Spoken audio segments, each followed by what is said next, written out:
ओम श्री परमात्मा नमः। मैं प्रोफेसर हरीश देवस्थी अपने परम पूज्य गुरु जी पंडित भगवत शरण शुक्ल, जो वेदों के ज्ञाता हैं, पुराणों के ज्ञाता हैं, उपनिषद के ज्ञाता हैं, गीता पे उनके प्रवचन चल रहा है। तो समसामयिक विषय जो चल रहा है, श्राद्ध, कर्म, तर्पण और ये जो पितृपक्ष में चल रहा है, तो उसके संदर्भ में आज हम उनसे एक और वैज्ञानिक प्रश्न पूछ रहे हैं कि उसकी वैज्ञानिकता बताएंगे और उसके शास्त्र के अनुरूप उसका क्या महत्व है और क्यों ऐसा करते हैं कि हम लोग जो है जो भोजन निकालने का है, ग्रास निकालने का है, कि देवताओं के लिए भगवान विष्णु और देवताओं के लिए तो निकालते ही हैं, उसके साथ साथ जो है क्रम से गाय, कौआ और जो है पिपली और कुत्ता, तो इनको भी ग्रास दिया जाता है या इनके लिए भी भोजन की व्यवस्था की जाती है और प्रतिदिन भी करने का शास्त्र में उपदेश है। तो उसके पीछे क्या वैज्ञानिक रहस्य है और किस प्रकार से प्रकृति का संरक्षण करने का संदेश वेदों में और उपनिषदों में आया है, तो उसकी विस्तृत व्याख्या और जो है संदर्भ हम गुरुजी से जानना चाह रहे हैं। तो अब हम चल रहे हैं गुरुजी की ओर। सशंख चक्रम सकिरीटकुंडलम सपीत वस्त्रम सरसीरुहेक्षणम सहार वक्षस्थल कौस्तुभश्रियं नमामि विष्णु शिरसा चतुर्भुजं कृष्णाय वासुदेवाय हरये परमात्मने प्रणतः क्लेशनाशाय गोविंदाय नमो नमः। इस चैनल से संबद्ध सभी विद्वद्गण, सभी जिज्ञासु छात्रगण, सहृदय सज्जन वृंद एवं इस चैनल के संस्थापक एवं प्रबंधक आचार्य हरिहृदय अवस्थी जी, श्राद्ध के इस प्रकरण में आपका प्रश्न हुआ है कि जो गो अंश और काक अंश और श्व अंश, पिपील का अंश इत्यादि का, जिसको हम लोग बलि शब्द से भी व्यवहार करते हैं, ग्रास शब्द से भी व्यवहार करते हैं, इसके निकालने का मुख्य उद्देश्य क्या है, शास्त्रीय स्वरूप इसका क्या है, वैज्ञानिक स्वरूप क्या है, इसका जानना आवश्यक है। एक तो सर्वप्रथम बात यह है कि एक ऐसा आजकल तथा कथित पढ़े लिखे समाज में एक प्रवाद चल रहा है कि भारतीय परंपरा से संबद्ध जो भी विषय है उसको, उसका उपहास करना, उसकी निंदा करना, उसको अवैज्ञानिक बतलाना और ढोंग बतलाना, ये एक चला हुआ है, जिसमें मुख्य रूप से इसके पीछे तथा कथित जो है नास्तिक जो रूप हैं, किसी का हम नाम इसमें नहीं लेना चाहेंगे, उनको स्वयं समझ में आ जाएगा कि हम कौन हैं और कैसे हैं। वो इस तरह के प्रश्न करते हैं या इस तरह से मजाक उड़ाते हैं। कारण क्या है कि जिसको अपनी परंपराओं पर, अपने देश पर, अपने स्वयं पर स्वाभिमान नहीं है, अपनी संस्कृति का पर स्वाभिमान नहीं है, वो ही अपने ही विषय को स्वयं मजाक बनाने का प्रयास करते हैं, जिसको हम लोग दूसरी भाषा में कहते हैं कि जो वर्ण संकर है उसको अपने माता पिता पर भी विश्वास नहीं होता है। गीता में कहा गया है वर्ण संकरो नरकायिव कुलग्ना नाम कुलस्य च। वर्ण संकर जो है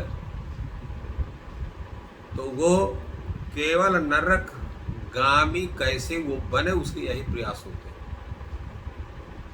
क्योंकि वो नरक को मानता ही नहीं है, स्वर्ग को मानता है, तो ना तो उसका भय है इस विषय में और ना ही उसका कोई लगाव है। अब उसका मुख्य कारण क्या है, उसके वो कहने की आवश्यकता नहीं है, तो इसलिए उनके इस तरह के प्रश्न होते हैं। किंतु हमारे जो ऋषि हैं, ऋषियों ने जिस जिस परंपरा को स्थापित किया है उसको उन्होंने वैज्ञानिक जान करके ही किया है। भारतीय जितने भी संस्कार हैं, जितनी परंपराएं हैं, वो सब के सब प्रकृति से संबद्ध है और प्रकृति से ही संबद्ध हो करके वो हमारे जीवन को सुखी बनाने का प्रयास करते हैं। और न केवल इस जीवन में, जिस जीवन में हम जी रहे हैं, अपितु लोकोत्तर जो अन्य लोकांतर प्राप्ति के विषय में भी शास्त्र हमारे चिंतित है और उस पर विचार करते हैं। और इसीलिए उन्होंने अनेक प्रकार की पुण्य कर्मों की चिंतन किया, अनेक प्रकार के जो है संस्कारों का उन्होंने विधान बनाया, और साथ साथ में जो हमारे पितरगण हैं उनके लिए भी श्राद्ध की विधा उन्होंने एक उसको बनाया, शास्त्रकारों ने, ऋषियों ने, और उसको हमारी परंपरा में स्थापित किया। अब देखिए उस श्राद्ध के विषय में, जहाँ पिंडदान आदि करके, और ये जिसकी विषय में कई बार चर्चा हो चुकी है इसलिए उसको पुनः दोहराना उचित नहीं है। तो श्राद्ध की प्रक्रिया के साथ साथ तत्त प्राणी विशेष को भी जोड़ा गया। जैसे गोग्रास दिया जाता है, उसका मुख्य कारण क्या है? यद्यपि नियमानुसार प्रत्येक व्यक्ति को बलि वैश्वदेव करना पड़ता है, बलि वैश्वदेव से संपूर्ण प्रकृति की आराधना होती है, और प्रकृति की आराधना के साथ साथ हम उसमें अतिथियों को भोजन कराते हैं, गाय को भोजन देते हैं, इसी तरह से कौओं को भोजन देते हैं, और हम जो है कुत्ते को भी भोजन देते हैं, चींटियों को भी भोजन देते हैं। इनके भोजन देने का मुख्य कारण क्या है? यदि अगर शास्त्रीय विचार हम करते हैं तो इनके सबके मंत्र विशेष हैं, जिनके माध्यम से आप लोग सब स्वयं समझेंगे। जब हम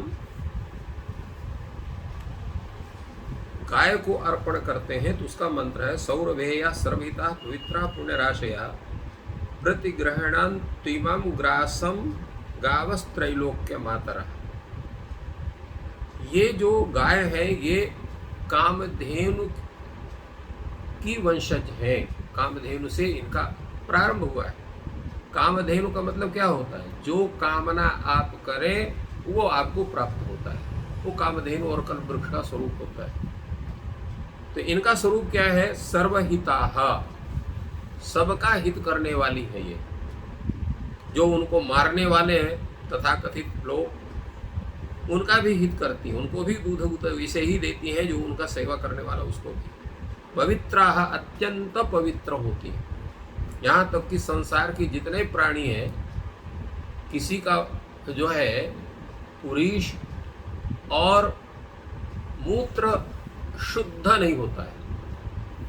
एक गाय ही ऐसा है, प्राणी है, जिसके मूत्र से भी औषधि बनती है और उसके पुरीश से भी औषधि बनती है। और यहाँ तक कि जितने भी देव पितृकार्य होते हैं तो गाय का जो पुरीश, जिसको हम गोबर कहते हैं, उससे ही उसका लीपन होता है। और यहाँ जो वैज्ञानिक हैं वो सब जानते हैं कि गाय के गोबर से जहाँ पर लीपा जाता है उस क्षेत्र में स्थित जितने भी कीटाणु हैं जो हमारे लिए, शरीर के लिए घातक होते हैं, वो स्वतः उसके गंध से ही समाप्त हो जाते हैं। और पुण्य राशया, वो पुण्य के राशि हैं, अर्थात उनकी सेवा करने से भगवान श्रीमन्नारायण से इसलिए प्रसन्न होते हैं क्योंकि उनका नाम है गोविंद। गाम विंदति प्राप्नोति गोविंदा। तो उनको जब हम ग्रास क्यों देते हैं? त्रैलोक्य मातरा, वो तीनों लोगों की माता मानी जाती है। क्यों तीनों लोगों की माता मानी जाती हैं?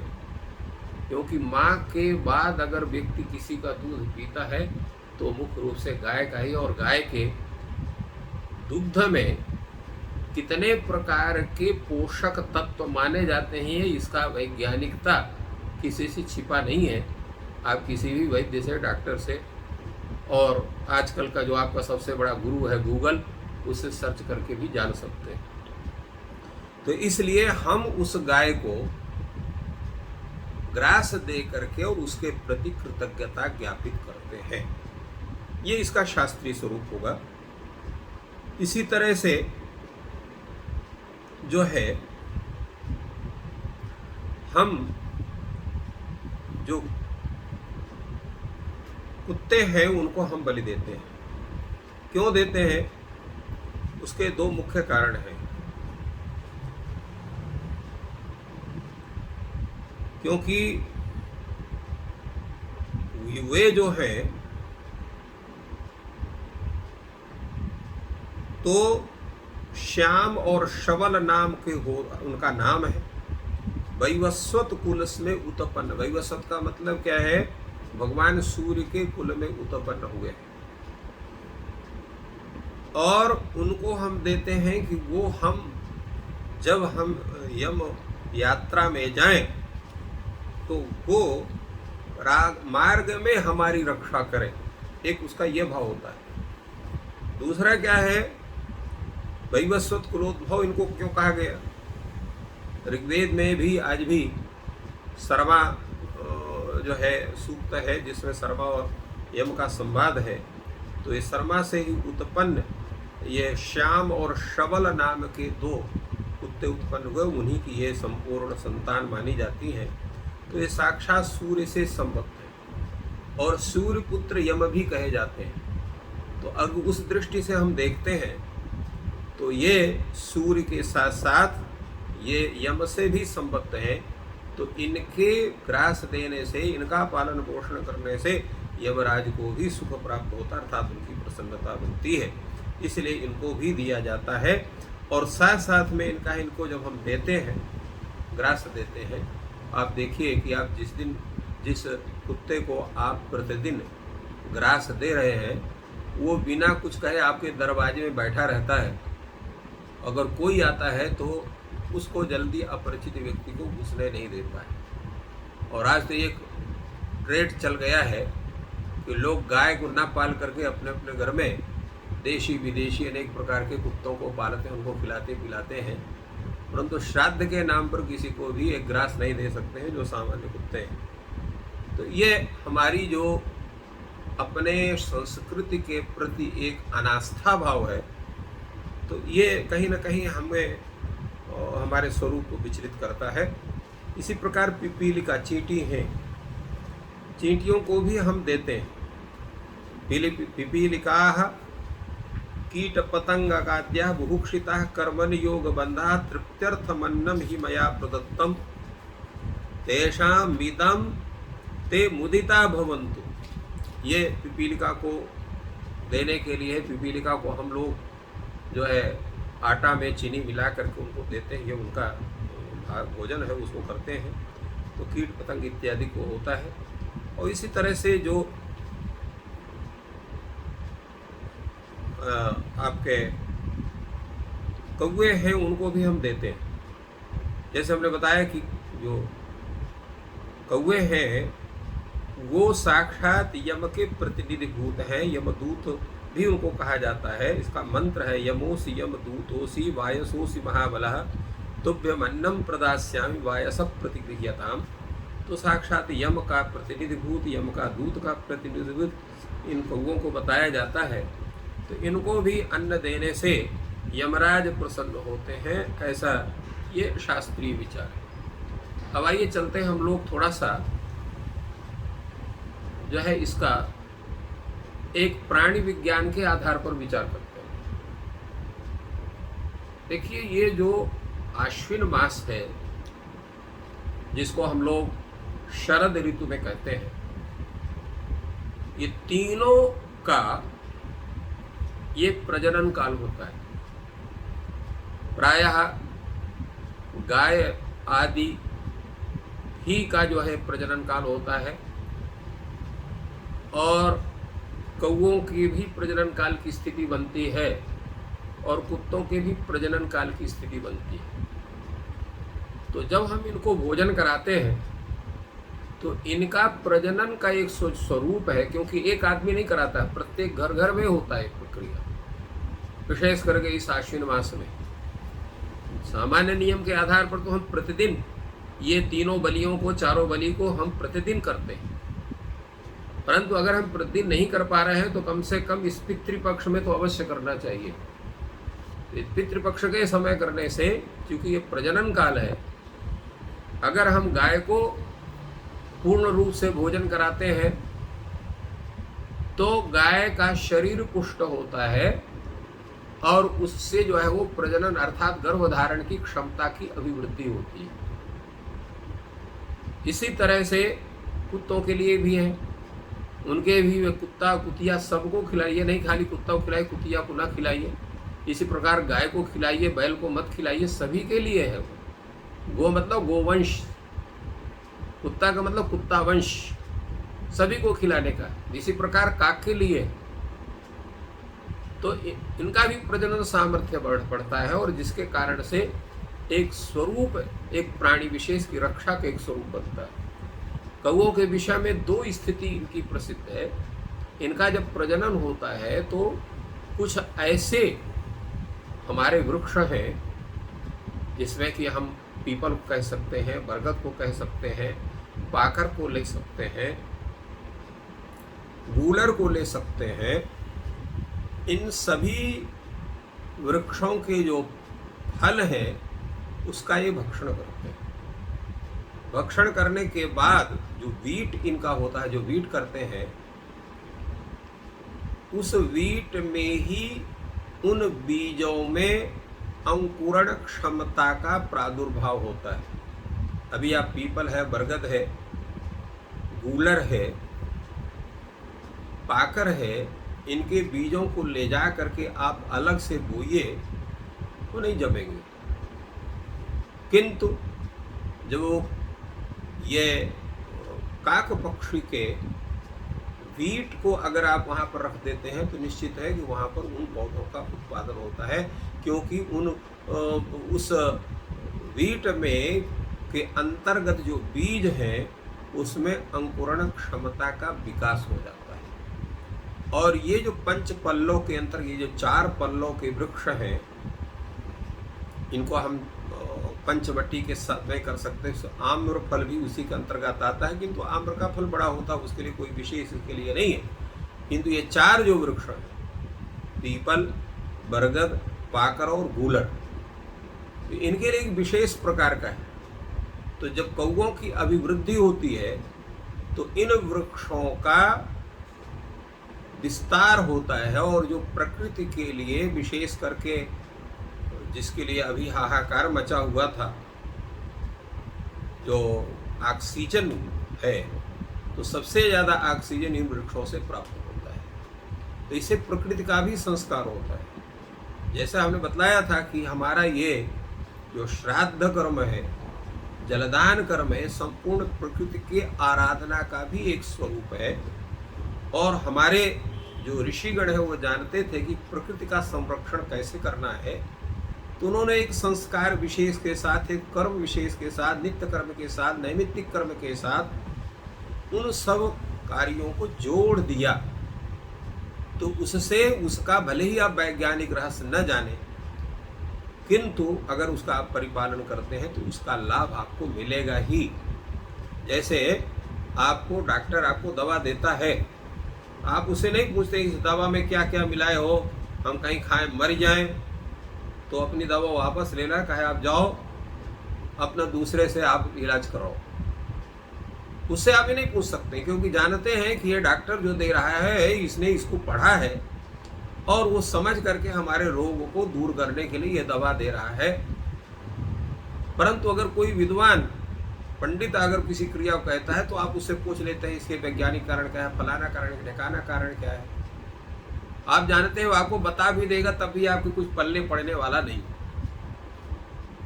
तात्पर्य क्या है कि शास्त्र जो है प्रत्येक क्रिया को तभी कहता है जब वो वैज्ञानिक परीक्षण कर लेता है। इसलिए हमारे यहाँ सिद्धांत शब्द का प्रयोग इसके लिए होता है। सिद्धांत शब्द करते हैं सिद्धा अंतः निर्णयः यस्य, असौ सिद्धांत, जिसके विषय में पूर्ण निर्णय हो चुका है, किसी भी प्रकार की कोई आशंका नहीं, अर्थात उसका वैज्ञानिक परीक्षण, शास्त्रीय परीक्षण, सब कुछ जो हो वही सिद्धांत बनता है। और उसी सिद्धांत को प्रक्रिया में, संस्कार में, व्यवस्था में विद्वान लोग रखते हैं और उसी को आपको, हमको, सबको बतलाते हैं। उस विषय में शंका करना उसी तरह से है जैसे किसी वैद्य, चिकित्सक, डॉक्टर के द्वारा प्रदत्त जो दवा है उस पर हम शंका करेंगे, किंतु वो तो हमारे शरीर संबंध है, नहीं खाएंगे तो मर जाएंगे, तो उसमें हम शंका नहीं करते हैं। इसमें हम जानते हैं कि हम नहीं करेंगे तो भी मरेंगे, जिएंगे नहीं। भले बाद में विपत्ति का पहाड़ टूट पड़े तो आप यही कहेंगे, ये आप नहीं सोचेंगे कि हमने ये फला कर्म नहीं किया था इसलिए विपत्ति आई, तो सोच ले आ गई होगी। तो तात्पर्य है किन्हीं किन्हीं वस्तुओं के विशेष में हमारा चिंतन वो शून्य हो जाता है और हम उसके स्वरूप को प्राप्त नहीं कर पाते हैं। इसलिए शास्त्र के द्वारा प्रदर्शित जो मार्ग है वो हमारे लिए परम कल्याणकारक है, परम हितैषी है। उस पर किसी भी प्रकार की शंका नहीं करना चाहिए। और तथाकथित जो पढ़े लिखे समाज के लोग हैं, जिनको अपने संस्कृति पर थोड़ा भी स्वाभिमान नहीं है, उन स्वाभिमानहीनों को भी अपने संस्कृति के विषय में स्वयं वैज्ञानिक कारण खोजना चाहिए। अगर उनको नहीं मिलता है तो किसी विशेषज्ञ से चर्चा करना चाहिए। उसका मजाक उड़ाना, उसका बेहुदापना उपस्थित करना उनके बुद्धि के दिवालियापन को ही उजागर करता है। तो मेरा सबसे नम्र निवेदन यही है कि अपने संस्कारों को, अपने इन प्रत्येक क्रियाओं के विषय में श्रद्धापूर्वक और विश्वासपूर्वक उनका पालन करेंगे तो अवश्य ही उससे संबद्ध जो भी लाभ है वो आपको अवश्य प्राप्त होगा। बहुत ही सुंदर विवेचन गुरुजी आपने किया। आज हमने देखा कि जो है चींटियां भी अपने अंडों को ले जा रही थी, तो उनमें का भी यही काल है कि वो अंडे विकसित हों और उनसे चींटियां बने, क्योंकि ये कुछ वर्ग जो है इसके एवेंजर, सफाई के कर्मी के रूप में भी हैं। जैसे कौवा है और कुत्ता है और चैंटियाँ हैं, ये सफाई के लिए भी प्रयोग होती है। और भगवान जो शब्द बना है तो वो भा से जो है भूमि, गा से गगन, वा से वायु और अ से अग्नि और ना से नीर मतलब जल। तो ये 5 चीज़ें हैं, पंच महाभूत है। और उस पंच महाभूत से ये सृष्टि बनी है जिसमें जो है वनस्पति जगत और जो है हमारा जो है प्राणी जगत, तो उनमें एक सामंजस्य स्थापित हो। और जो गुरुजी ने बताया कि ऑक्सीजन जो है पर्याप्त रहे, जिससे कि ऑक्सीजन ही तो प्राणवायु है और उससे जीवन संचालित होता रहे। तो उसके लिए जो है सिद्धांत जो गुरुजी ने बताया कि वैज्ञानिकता की कसौटी पर कसने के बाद जो है इनका अनुपालन का जो है उपदेश शास्त्रों ने किया है। तो ये ज्ञान अगर आपको पसंद आ रहा है तो कृपया जो है चैनल को सब्सक्राइब करें और वीडियो को लाइक एंड शेयर करें, और आपका दिन शुभ हो और आपकी संतति आगे बढ़े और आपकी मनोकामनाएं पूर्ण हों।